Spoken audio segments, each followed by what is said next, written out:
Hey y'all, Chef Christina here from The Pleasure Principle with this little cooking series that I think I'll attempt while we are all, kind of remanded to our homes during this public crisis. I will try my best not to make too much reference to what's going on because if you're like me at all, you're kind of stressed out and a little bit confused by what's going on. And so my only references will kind of be humorous because that's how I tend to deal with trauma and things that are attempting to cause me stress or fear. And so with that in mind, we'll get straight to it and see what kind of shakes out the other end. Today I'm making one of my favorite and kind of staple menu items. It's tortilla española estilo marroquí.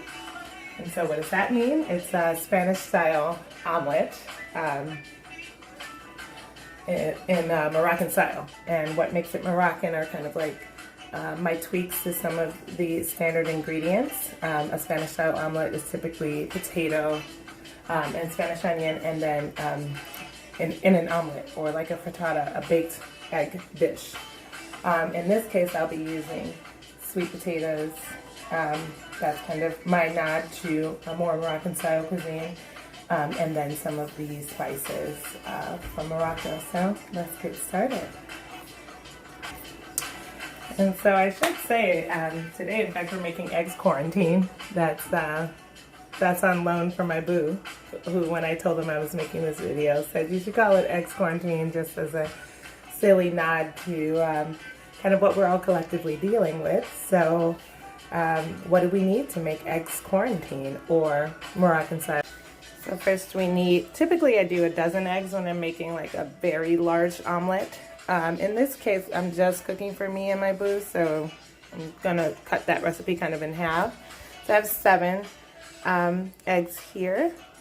And then we have ras el hanout, which is like a North African spice mix, typically consisting of like nutmeg, cinnamon, coriander, black pepper, and then cayenne is also in there. I'm also using some powdered Calabrian chili. I do like the kind of citrus forward spice that lends to the dish, and that's just my addition to it. I know Calabrian is clearly not Moroccan, but I do think it'll taste great in here. And then typically when I adjust this recipe, I also use a red onion. I like to sweat them out really low and get them caramelized and then add them. But in this case, I don't have an onion and I'm not kind of in any position to run out and go get some. And so we'll use what we have. I have a bunch of prep chives, so that'll be our onion. And then we're using a cup and a half, or I'm sorry, 3/4 of a cup to a cup of whole milk. And then of course our potato, which I've pre-peeled, and as you can see, I've left some of the skin on. I washed it really well, and then I just kind of skinned it alternately. I like the way potato skin tastes. It also lends some nutritional value. And we're just keeping this dish pretty rustic. It also ends up looking pretty cool in the actual omelet itself. And then as far as mise en place, or chef en place, little nod to the shelter in place we're all experiencing. I've also I put it at 325 because this is not a dish that needs to cook very fast. In fact, the slower the better. It gives an opportunity for the whole milk in the omelet to kind of create some steam and create big fluffy frittata or omelet instead of a dense and kind of chewy one, which we don't want. And I'll also show you how to kind of avoid the dense omelet by just whipping a lot of air into the omelet itself. So we'll get started with the first step, which is to saute the sweet potato. Okay, so all I've done is cut these into about a 1/2 inch thick wedges. And then for the larger rounds, I kind of cut them in half so that they're roughly all the same size and will cook at about the same temperature, or I'm sorry, at the same rate. Yeah, so that's it. So we'll get those into a preheating pan, get those sauteing, and then move on to the next step. All right, so we got all of the potatoes in, and normally too, at about halfway through the cooking time for the potatoes, you would add the red onions, just because it will take the potatoes a good 8 to 12 minutes to cook, down to the point where I feel like then it'll be ready to go in the oven and be cooked thoroughly. But in this case, since we're using the chives, we'll add that at the last minute, after we've added the spices to bloom and everything like that. But I'm jumping ahead. So potatoes are in here. Now we're gonna go prepare the custard, essentially. So that all right, so we're gonna crack those 7 eggs. And actually, before we do that, I'll get my whisk ready. And this we're kind of just preparing this custard well in advance, because like I said, it's gonna take the potatoes a good 8 to 12 minutes to cook through. So yeah, I'm just cracking, and then we're gonna mix this custard, and the custard is generally any egg and like cream or milk mixture. So, well, FYI for you. It's really funny. I used to make cooking videos when I first started cooking, and I thought that was kind of going to be the avenue I took. But I'm much more one-on-one type of chef. I enjoy cooking like in front of a live audience and interacting with people while I do it. But for now, while we're practicing the art of social distancing, I'll just pretend like you guys are all in here with me. So that was that. That ended up being a cup of milk, because these eggs are pretty large. And as I've talked to you about before, the thing you want to do to create a really fluffy omelet is to like make really big arches and circles with your arms, or with your eggs and with the whisk. So you're like essentially trying to draw a big O mid-air, and like, you know, kind of the faster the better, the foamier it looks the better. And even though this custard's going to sit while the potatoes cook, it really will help in the end to create a fluffier omelet. Alright, so well-beaten eggs will have like this froth going on, and as the potatoes are cooking, I just keep beating them intermittently and tilting the bowl. And beating them and making really big O's in the air, like I said. And that'll just keep your custard really nice and fluffy once we get it cooking. Alright, I've added the red hanout, the Calabrian chili powder. And in just a bit, because these are actually cooking rather fast, I'm going to add the chives and then the custard. And right before you pour the custard, you want to give it a good whip as you're pouring it in, just to keep that air in there. It's important for a fluffy, tender omelet. I can't stress it enough. We want fluffy, tender eggs quarantined while we're on lockdown. Am I wrong? Didn't think so. I neglected to mention to add salt and pepper too, like quite a bit more than you think you need, because that is going to season the entire omelet. But you can also like add a little bit on top when the omelet's cooked. And I'll also show you, I like to add savory yogurt to mine, which I already have pre-made. And that has salt and pepper, garlic, and cilantro in it too. So it is pretty seasoned. But yeah, you want to add a little bit more salt and pepper than you think you need to the potatoes. Alright, so the chives are in, and here comes the omelet. And like I said, I'm giving it one last minute beat. Also, you want to remember to keep your pan pretty lubricated. I'm going to give it one last zhuzh of olive oil. And then like a quick toss.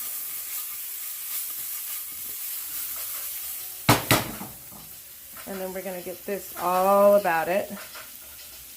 And again, that last minute kind of toss is clutch. And that last minute lubrication, because that omelet is going to rise up along the sides of the pan, and you want to make sure you have it nice and lubricated.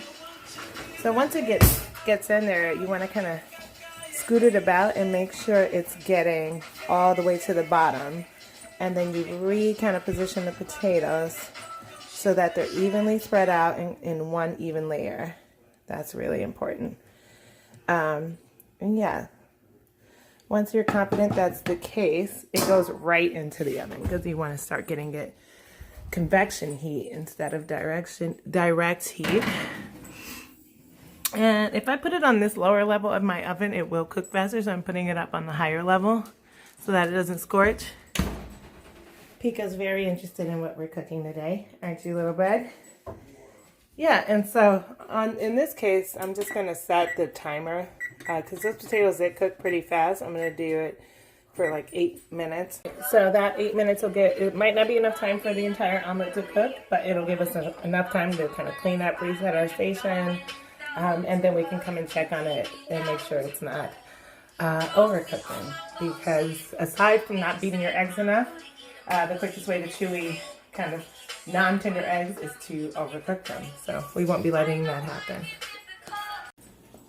All right, so we are in the final 30 seconds of that initial 8 minutes, and I just took a look at the omelet. It is nowhere near done, but at least I can see it's pulling away on the side. And now I know to just go ahead and set the timer for 10 more minutes. So it's kind of touch and go. Depends on like the strength of your oven, but you do want to kind of play it more on the safe side, err on the checking in on it more often than you might think you need to side. In general, I find that at this temperature, it takes about 20 minutes to cook. So if I add another 10 minutes, that'll be 18 total minutes.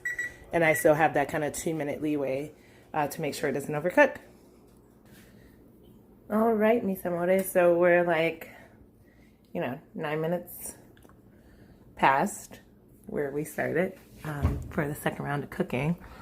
And I just want to give you a good idea of what to look for. So when you shake it, it's not moving so much, but here you can see it's still like a little bit liquidy. So yeah, I think we're just gonna leave it in for the full 20 minutes, which is to say to add 2 more minutes to the timer after this one runs out.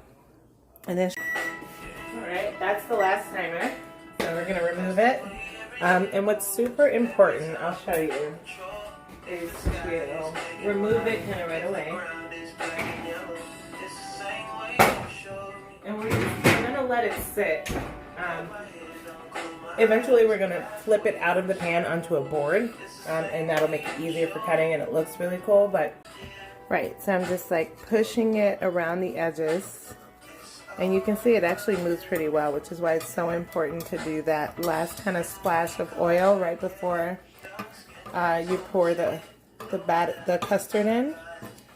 I have no doubts that this is going to flip out really easily, but again, I'm just going to let it sit here for a couple of minutes and then flip it out onto a board.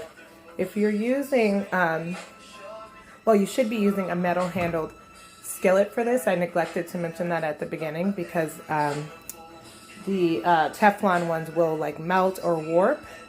But if you are using a metal-handled pan, do not touch this. This will be hot for like 20 more minutes. I've burned the palm of my hands more times than I can count by just forgetting that this had been in the oven. It is molten hot. Same thing with the Teflon handled pans. If you do use those, first you have to wrap the handle in aluminum foil completely so that none of the Teflon or like plastic or whatever it's made out of is showing. The aluminum will conduct the heat, but again, just be careful of the handle once it's been in the oven. Because even at that low temperature, it will burn the shit out of you. Sorry. All right.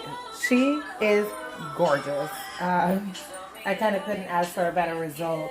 And the way that I did it, by the way, is I held the pan with a towel or a oven mitt. And I put the cutting board flush onto it with one hand. And then just kind of in one swift motion, just like flipped it out. I don't know how else to like kind of talk you through doing that. It might take some practice, but just like go at it with confidence is what I can suggest. And so to finish off this gorgeous omelet, I'm going to garnish it with some more chives. And so just go over it like, go for it.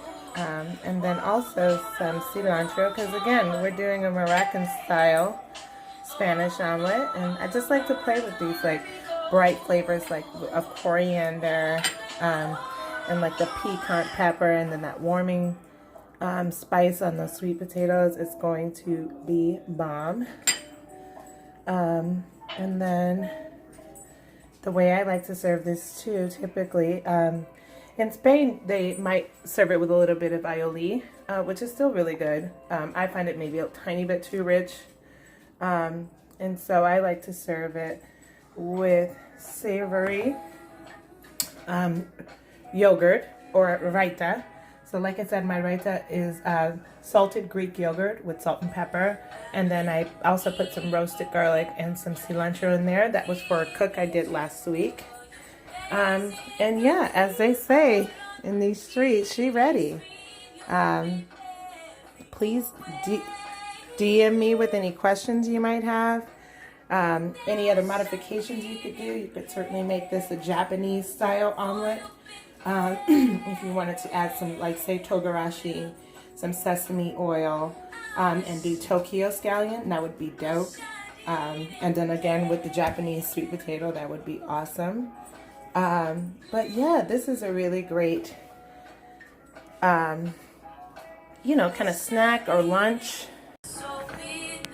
And I love it because it can be eaten at room temperature. It could even be eaten cold, or if you're not super into room temperature or cold foods, you could toss it in the toaster oven for like, you know, 5 minutes just to take the chill off of it. I'm going to show you a quick photo of it, or how it looks when you slice into it, because that's really special to you. And yeah, thank you guys so much for following along with this silly video. I'm not really terribly well versed in doing them, but I have to cook, and I have to, you know, kind of add some levity and lightness and humor, just so I am able to function in this very uncertain climate. I'm not really sure how we got here, but again, I leave that where it is, and keep cooking and listening to music. I promise you I will show you the slice version of this omelet. But I will attempt to do a couple more of these videos. I think maybe tomorrow I will demo jalapeno house corn fritters. That's very clever, I know, but it's another staple menu item of mine. Juanito cakes, which are sweet and spicy kind of Johnny cakes. And I add jalapeno, cilantro, and corn to the batter. And fry them up like pancakes. So I will show you that quick recipe tomorrow, or maybe the day after. We have plenty of time. But yeah, thank you guys so much. Please stay happy, healthy, and sane during this time. And just know that we are kind of all in this together. The listlessness or maybe kind of idleness you're feeling, I think is shared by many. And so go do something. I don't know, like anything that brings you happiness and like kind of a sense of calm and output. I genuinely do love you guys all, and I hope we can video chat sometime soon, or share some space 6 feet apart. Yeah, thank you guys. Signing off from the Pleasure Principle. This is Chef Christina, your chef in class, as it were. And I hope you enjoyed my eggs quarantine recipe. And we'll see you soon.